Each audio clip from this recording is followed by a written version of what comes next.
Hi, this is Congressman Tom Cole, the 4th District, and this is another one of our weekly chats. And frankly, this one's going to cover more than a week because we've missed the last 2 or 3 weeks because of the impact of the thing that everybody's talking about, and that's the coronavirus crisis that's gripping the country. Let me take you back to the last time I had the opportunity to visit with you. We were on the eve of passing the second of 3 supplemental expenditure bills to deal with this. The first one had rushed an additional $8.3 billion to the National Institute of Health and the Center for Disease Control and USAID to deal with vaccine development and additional efforts at diagnostics and therapeutics. And that's money clearly we needed to spend.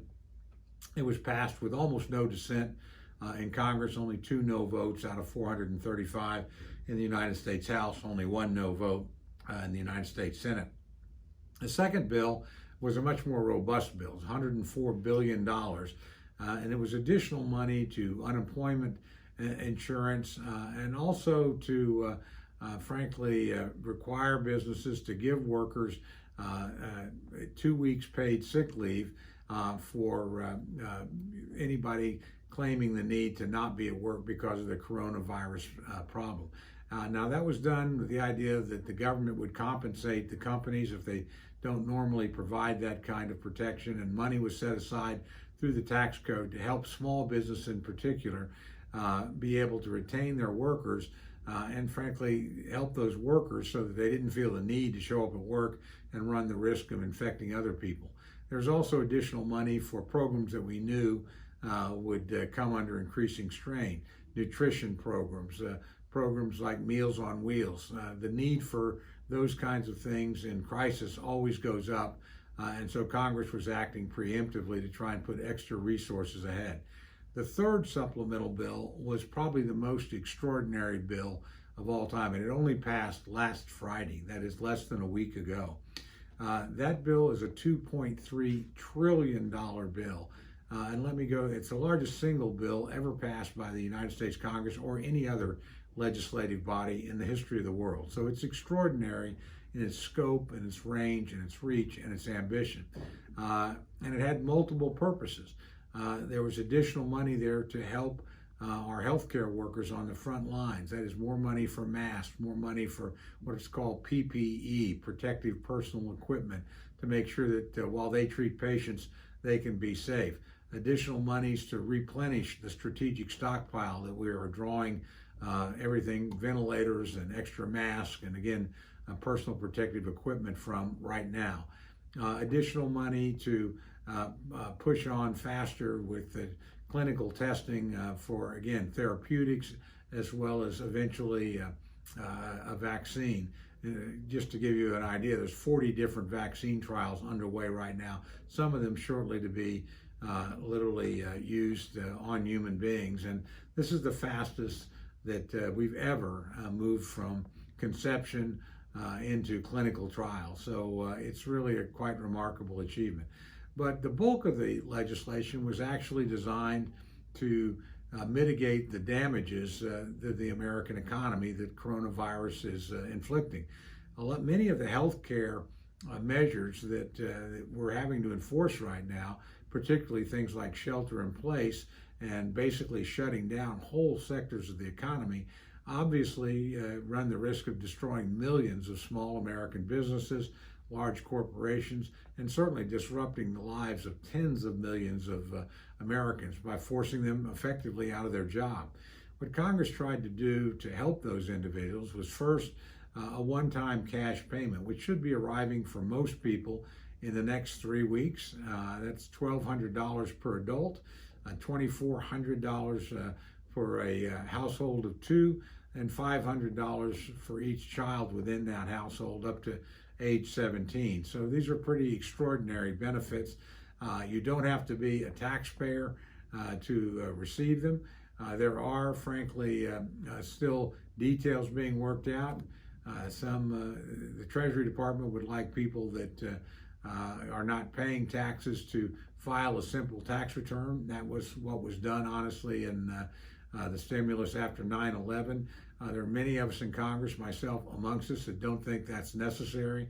that we should be proceeding, and we're urging the Treasury Department to rethink that. But regardless, within 3 weeks, tens of millions of Americans will receive direct checks from the federal government to help them through the crisis.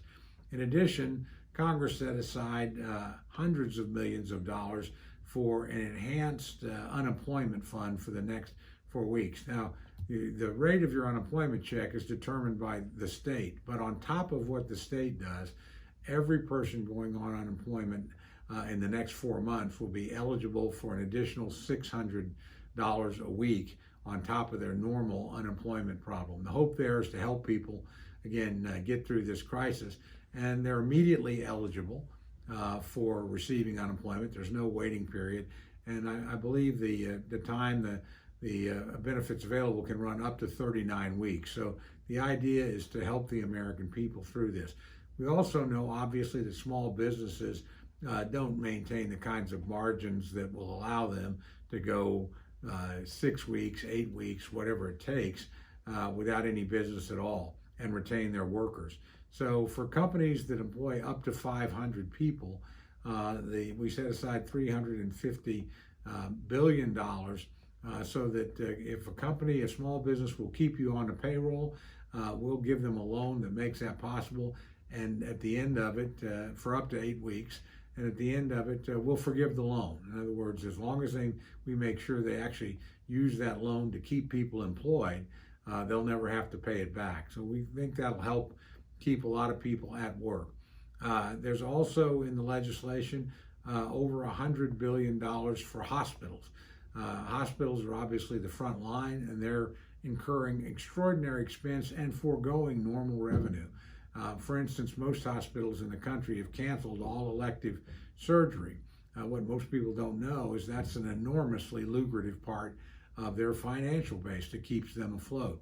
Just to give you an example, I was talking to a hospital administrator in Norman, Oklahoma, in my district, and he said when they made that decision, it's going to cost Norman Regional Hospital $13 million a month. Also talked to the folks that run the hospital connected with the OU Health Sciences Center. Again, these kind of decisions will cost them somewhere between $15 and $20 million a month. Clearly, hospitals can't sustain themselves in the face of those kind of losses. So again, money was set up to help every hospital sustain itself in a period where we expect their focus to be very much on dealing with the expanding coronavirus infection rates and the increasing numbers of people that'll be coming into hospitals. We also put in additional money for state, local, and tribal governments. We know their revenue streams are being absolutely devastated. So there's additional funding, I think for the state of Oklahoma, minimum of $1.25 billion to direct toward the impact of this, and also additional money for cities the size of Oklahoma City and Tulsa.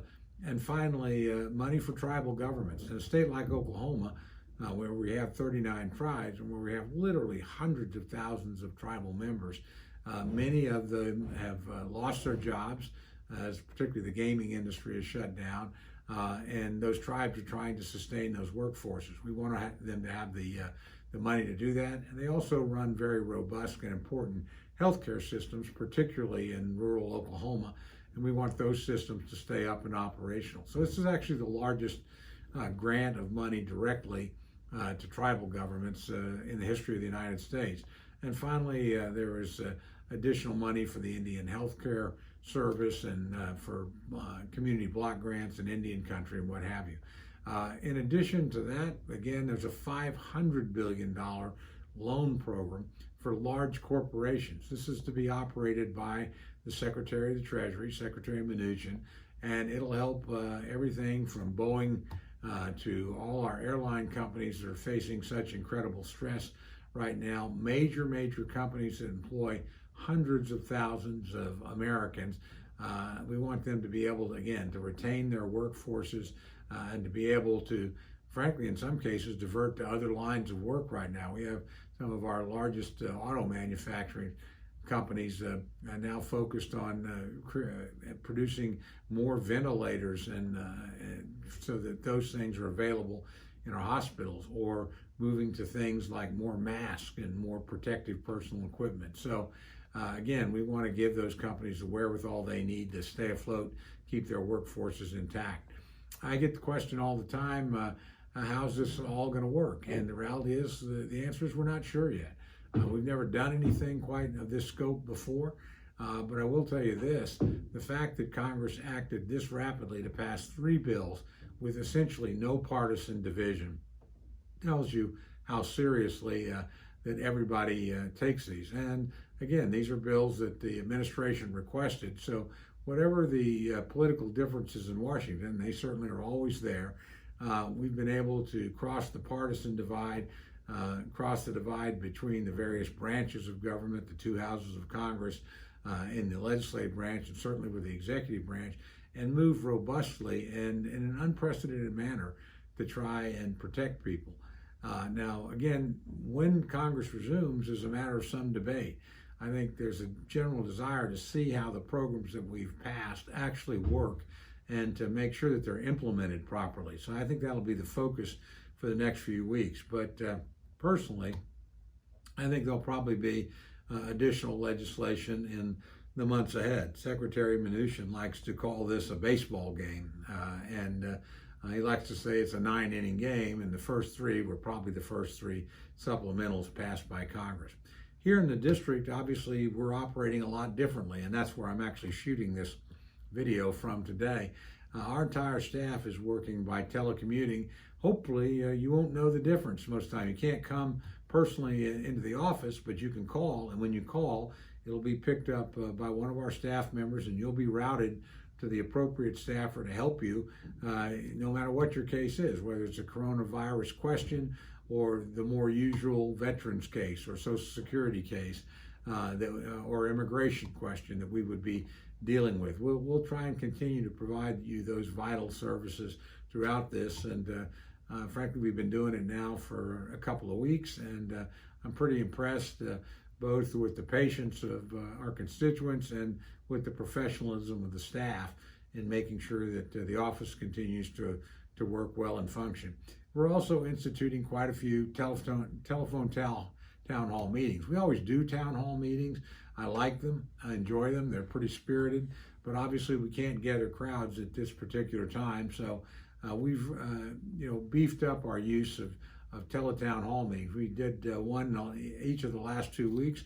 We'll actually be doing one Thursday night this week. You can go to our website and actually check in the telephone number if you want to call in. If not, we'll be putting out thousands of calls, and people then decide whether or not they want to participate. But you are more than welcome to call in, and we can even put you on a list so that you're notified every single time there is a teletown hall meeting, if that's something you would care to do.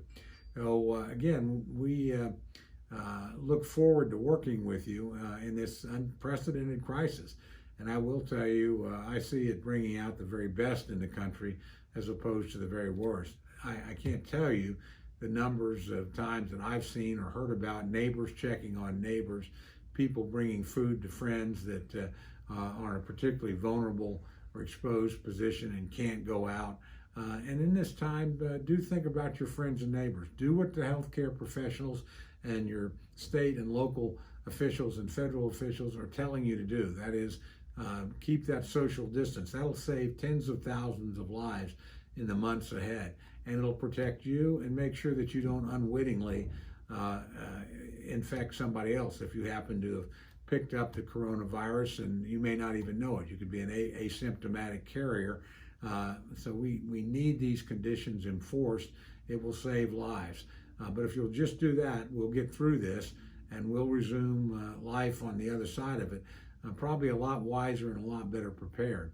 Again, we've done some extraordinary things to get ready for this in the course of these 3 supplementals, but even more previously, we've been increasing for 5 years steadily the amount of money at the National Institute of Health, the amount of money at the Center for Disease Control, the amount of money in the strategic stockpile, and setting up the Infectious Disease Rapid Response Fund that gave us our first response capability when the coronavirus appeared. If you're out there and you see some people pointing fingers at one another, try to avoid that if you can. And remember, the crisis we're facing was literally one that nobody anticipated 12 weeks ago. The United States didn't get any notification about this from the government of China until December 31st of 2019. They had a problem, and the problem was probably going to expand beyond their borders. Everything related to this disease, as far as the United States is concerned, has happened since then in 12 short weeks. So I think the response by Congress and the executive branch has been a good one. Certainly not a perfect one. I think everybody would say that, but a good one, and one that we'll see attracting, increasing momentum as we go forward. So we'll try to keep you up to date as best we can in the days and weeks ahead through these chats, and also obviously through teletown hall meetings and just interaction with our office. But I wish you good health. I wish you Godspeed and God's protection in this extremely difficult time for our country, and certainly in many cases for millions of our fellow Americans. And I assure you, we will get through this, and we will be successful. So be safe, be careful, follow the instructions that you've been given by local authorities, and we'll stay on top of things and stay in touch with you.